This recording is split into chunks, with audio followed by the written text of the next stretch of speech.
Hi, everyone, and welcome to your love reading for February by sign. I'm going to encourage everyone to check out their Venus sign for this reading in particular. So take a look at your birth chart. Where was Venus when you were born? And that's your Venus sign. So let's see. We have Gemini next. Welcome, Gemini. You can always check out your sun, moon, and rising if you want to get a different message, or one might resonate for you better. But everyone's situation is different.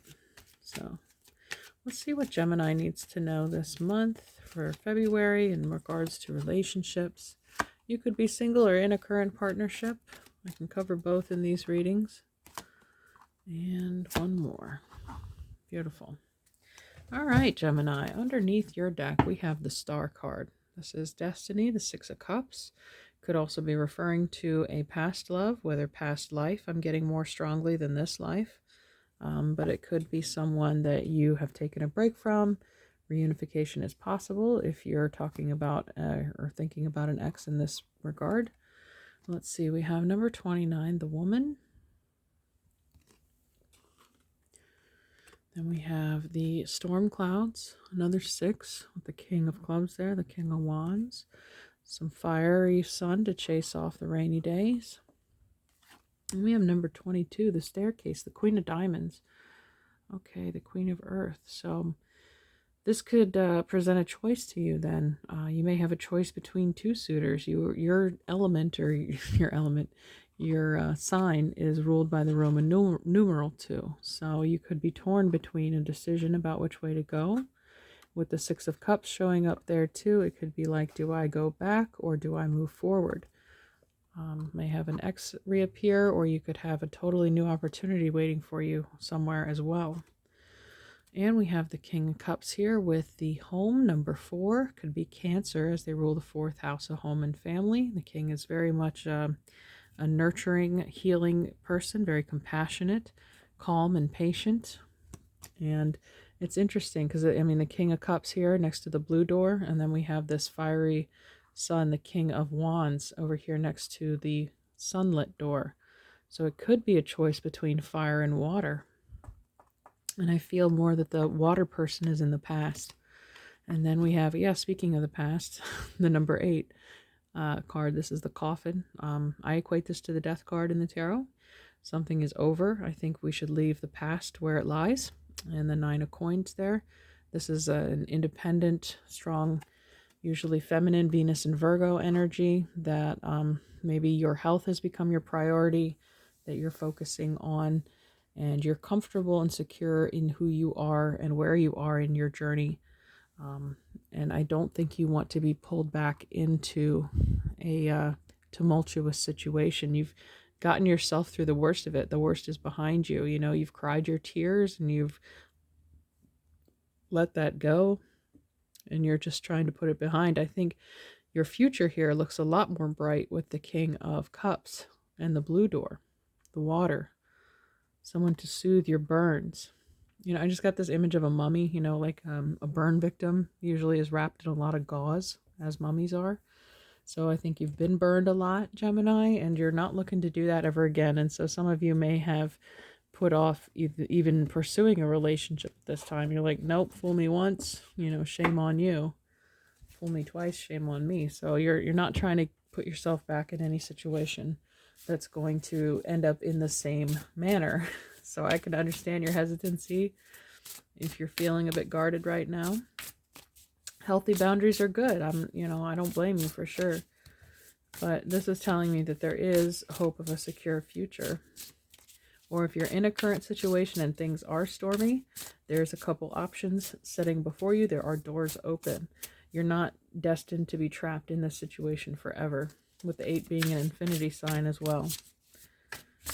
You have a choice. There's always a choice.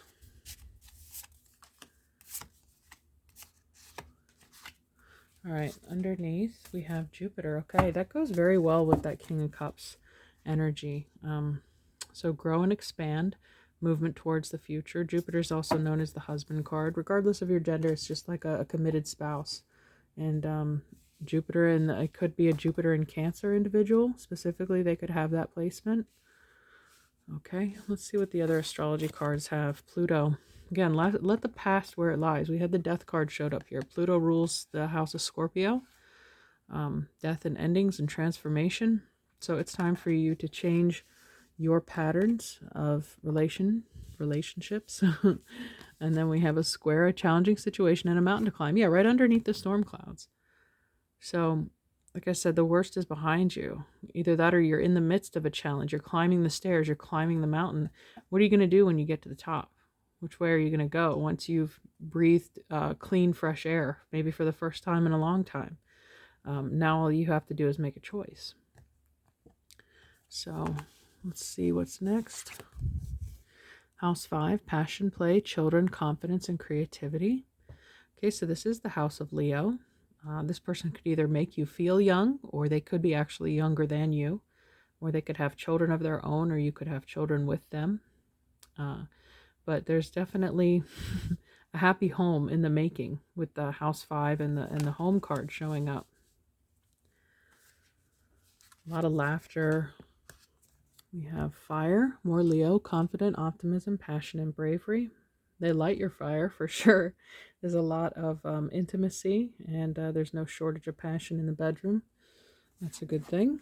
And then we have Sagittarius. Okay, so maybe not a Leo, but a Sag or an Aries, but optimism, exploration, and freedom. Yeah, you're moving on. You're moving upward. You're setting your sights higher, taking aim.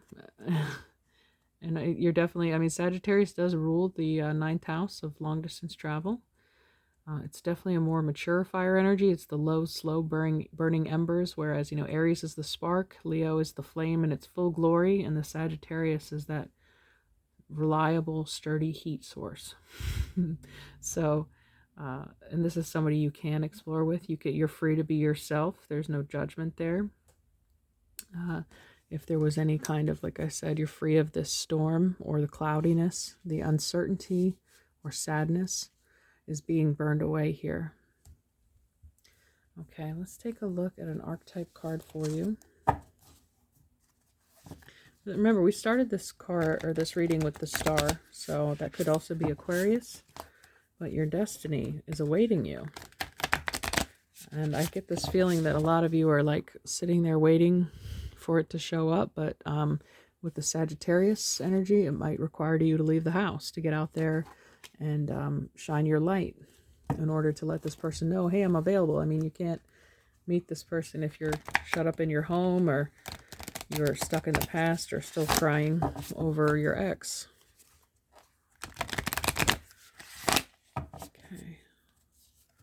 Gemini, Gnosis, beautiful. So that is 75. I love this card. All right, let's read about that. I think, again, that Gnosis is knowing, inner knowing, the knowledge, the intuition. When you meet this person, you will definitely know that they're the one for you, that they're your destiny. Or again, if you are with somebody and you've been with them a long time and you have no plans of leaving, you've weathered a lot of storms together, and what hasn't destroyed the relationship has made it stronger. You've overcome a lot of challenges together as a couple. Okay, the worship, the reverence, the homage. Oh, that's the wrong one. That's the prayer. My mistake. Keep going.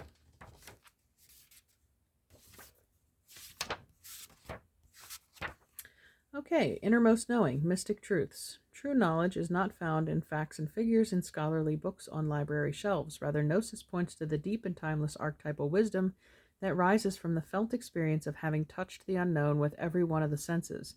Those who are drawn to Gnosis find themselves in esoteric studies like involving mysticism, alchemy, healing, or perhaps science.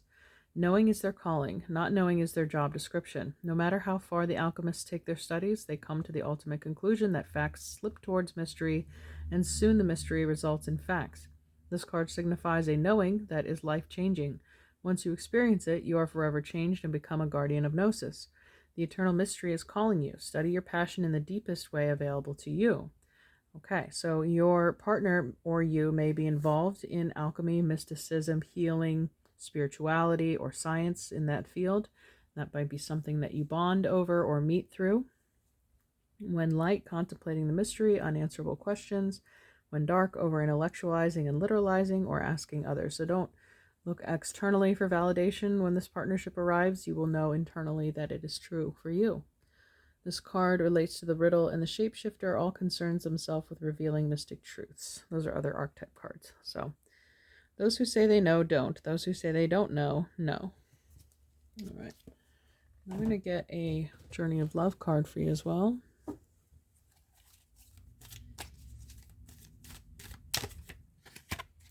The Pearl Threaded, number 38.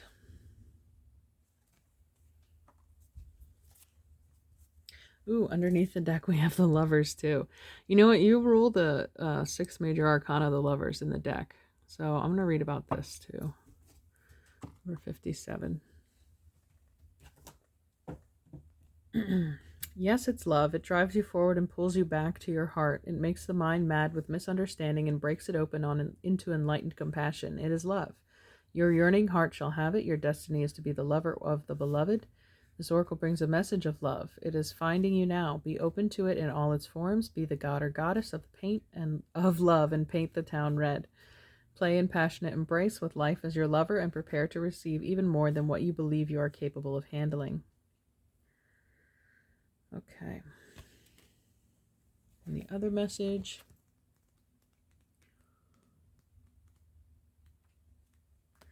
Though we labor through the illusion of individuality and have to face our inner challenges in solitude, our spiritual transformation is not an independent event, nor is it of our victory alone as we approach the enlightened way of all-embracing love.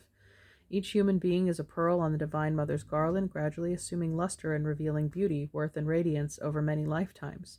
Together we are creating a precious offering in return for her gift of life. We can learn to draw on the collective effort to allow our own journey to become integrated into the journey of the group, without being weighed down, and instead to be lifted up. To do this, we honor the thread that connects each of us as divine beings, just like the various fingers that belong to the one hand. Then we honor the pearl essence of our divine nature, that we are capable of growth and transformation, becoming divine beauty. This oracle brings you a message. You are to shift your perspective to allow all groups that you are involved in to become a source of energetic lifting rather than depletion. If a group you are involved in cannot do this for you, then you may not be in the vibrational resonance, and it may be time to seek a group that is more energetically supportive of your vibration. Trust your feelings and don't be scared to open up and allow yourself to connect with others. That way you can truly know if a group or gathering is for you or if you need to move on. But do trust that you are not alone on your journey, and the soul connections that you will nourish and will draw you to them like strands of pearls on the Divine Mother's necklace. So pearls are formed through long periods of irritation by an oyster. When there's dirt or grit introduced into its environment. But that is what it puts a protective casing around it over and over again until you get this shiny, beautiful pearl. And that's what you've been doing to yourself. You've been going through storm after storm, adding layer and layer around these wounds. But that's what's healing you. That's what's making you so beautiful, shiny, and attractive to your lover. They are also a pearl on the same string of life. Okay. All right. I hope you enjoyed this reading, Gemini. If so, let me know in the comments below, and we'll see you next time. Bye.